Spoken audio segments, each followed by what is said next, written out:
Wednesday, May 1st. 108 days until I can leave. Some people are natural storytellers. They know how to set the scene, find the right angle, when to pause for dramatic effect or breeze past inconvenient details. I wouldn't have become a librarian if I didn't love stories, but I've never been great at telling my own. If I had a penny for every time I interrupted my own anecdote to debate whether this actually had happened on a Tuesday, or if it had in fact been Thursday, then I'd have at least 40 cents. And that's way too big a chunk of my life wasted for way too small of a payout. Peter, on the other hand, would have 0 cents and a rapt audience. I especially loved the way he told our story about the day we met. It was late spring, 3 years ago. We lived in Richmond at the time, a mere 5 blocks separating his sleek apartment in a renovated Italianate from my shabby not quite chic version of the same kind of place. On my way home from work, I detoured through the park, which I never did, but the weather was perfect. And I was wearing a floppy-brimmed hat, which I never had, but Mom mailed it to me the week before, and I felt like I owed it to her to at least try it out. I was reading as I walked, which I'd vowed to stop doing because I'd nearly caused a bike accident doing so weeks earlier, when suddenly, a warm breeze caught the hat's brim. It lifted off my head and swooped over an azalea bush, right to a tall, handsome blonde man's feet.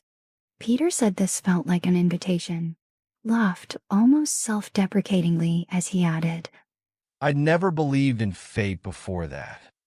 "If it was fate, then it's reasonable to assume fate a little bit hates me," because when he bent to retrieve the hat, another gust swept it into the air, and I chased after it right into a trash can. The metal kind, bolted to the ground. My hat landed atop a pile of discarded lo mein, the lip of the can smashed into my rib cage, and I did a wheezing pratfall into the grass. Peter described this as adorably clumsy. He left out the part where I screamed a string of expletives. I fell in love with Daphne the moment I looked up from her hat. He'd say, no mention of the trash noodles in my hair. When he asked if I was okay, I said, "Did I kill a bicyclist?" He thought I'd hit my head. Nope, just bad at first impressions. Over the last 3 years, Peter dusted off our story every chance he got. I was sure he'd work it into both our vows and his wedding reception speech. But then his bachelor party happened, and everything changed. The story tipped onto its side, found a fresh point of view, and in this new telling of it, I was no longer the leading lady, but instead the teensy complication that would forever be used to jazz up their story. Daphne Vincent, the librarian that Peter plucked out of the trash, nearly married, then dumped the morning after his bachelor party for his platonic best friend, Petra Comer. Then again, when would he even need to tell their story? Everyone around Peter Collins and Petra Comer knew their history, how they'd met in 3rd grade when forced into alphabetical seating, bonding over a shared love of Pokemon. How, soon after, their mothers became friends while chaperoning an aquarium field trip with their fathers to follow suit. For the last quarter of a century, the Collinses and the Comers vacationed together. They celebrated birthdays, ate Christmas brunches, decorated their homes with handmade picture frames from which Peter's and Petra's faces beamed out beneath some iteration of the phrase best friends forever. This, Peter told me, made him and the most gorgeous woman I'd ever met more like cousins than friends. As a librarian, I really should have taken a moment to think about Mansfield Park or Wuthering Heights, all those love stories and twisted gothics wherein 2 protagonists, raised side by side, reach adulthood and proclaim their undying love for each other. But I didn't. So now here I am, sitting in a tiny apartment, scrolling through Petra's public social media, seeing every detail of her new courtship with my ex-fiancé. From the next room, Jamie O'Neill's rendition of All by Myself. plays loudly enough to make the coffee table shiver. My next-door neighbor, Mr. Dorner, pounds on the wall. I barely hear it, because I've just reached a picture of Peter and Petra, sandwiched between both sets of their parents, on the shore of Lake Michigan, 6 abnormally attractive people smiling abnormally white smiles over the caption. The best things in life are worth waiting for. As if on cue, the music ratchets up. I slam my computer shut and peel myself off the sofa. This apartment was built pre-global warming, when northern Michiganders had no need for air conditioning, but it's only May 1st and already the apartment turns into a brick oven around midday. I cross to the bedroom hallway and knock on Miles's door.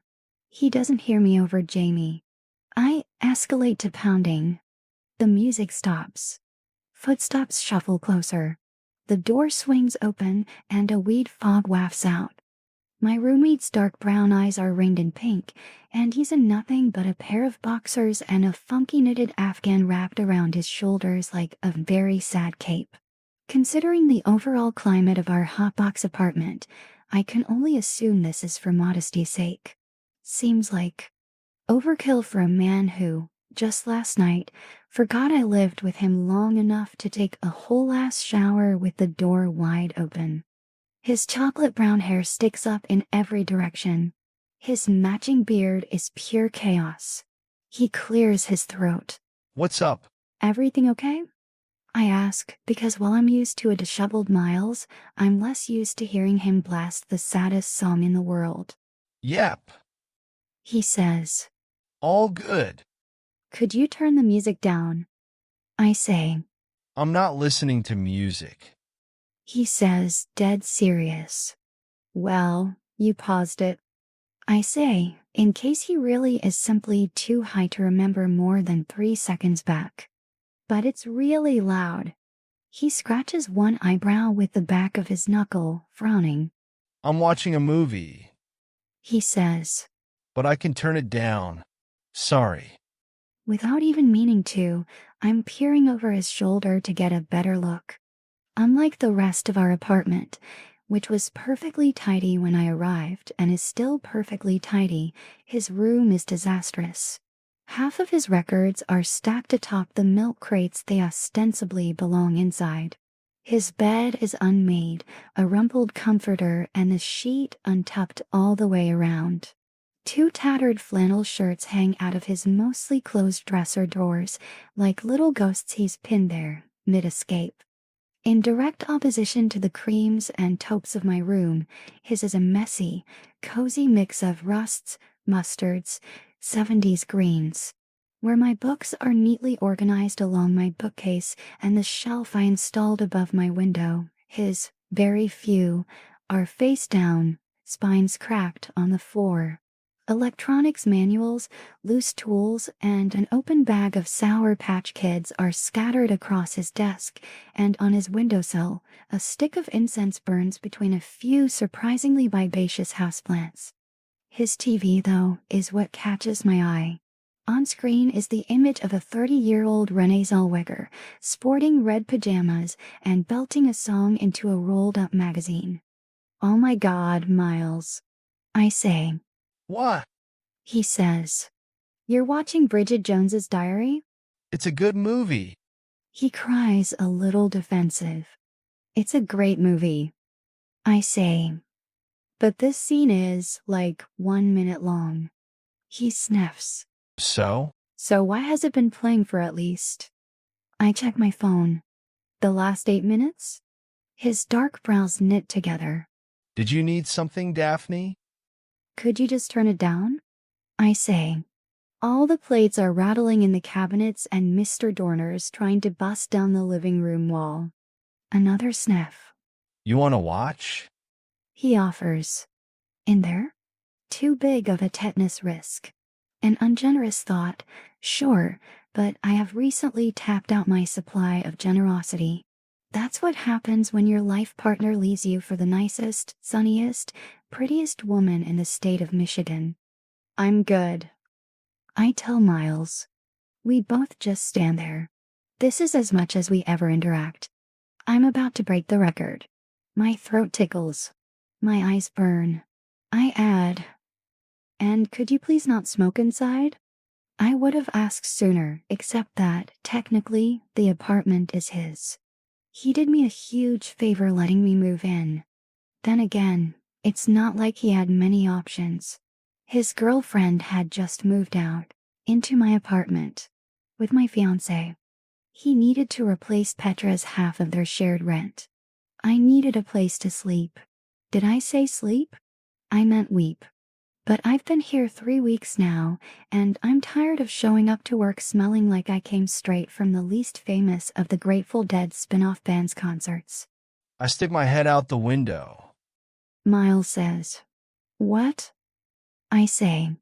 Immediately, I picture a chocolate Labrador riding in a car, its mouth open and eyes squinting into the wind. The few times Miles and I met before all this, on awkward double dates with our now partnered partners, that's what he'd reminded me of. Friendly and wiry with an upturned nose that made him look a bit impish, and teeth that were somehow too perfect in contrast to his scruffy face. The toll of the last 3 weeks has given him a slightly feral edge, a Labrador bitten by a werewolf and dumped back at the pound. Relatable, honestly. I stick my head out the window when I smoke. He clarifies.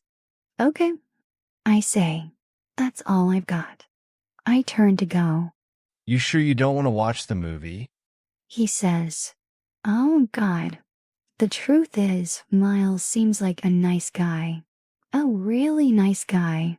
And I imagine that what he's feeling right now must be comparable to my own total emotional decimation. I could take him up on his offer, go sit in his room on an unmade bed, and watch a romantic comedy while absorbing 1,500 grams of weed smoke via my pores.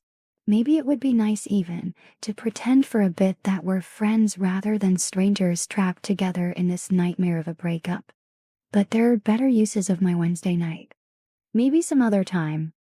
I say and go back to my computer to continue looking for new jobs, far away from Peter and Petra and far away from Waning Bay, Michigan. I wonder if Antarctica is in need of a children's librarian. 108 days and then I'm out of here.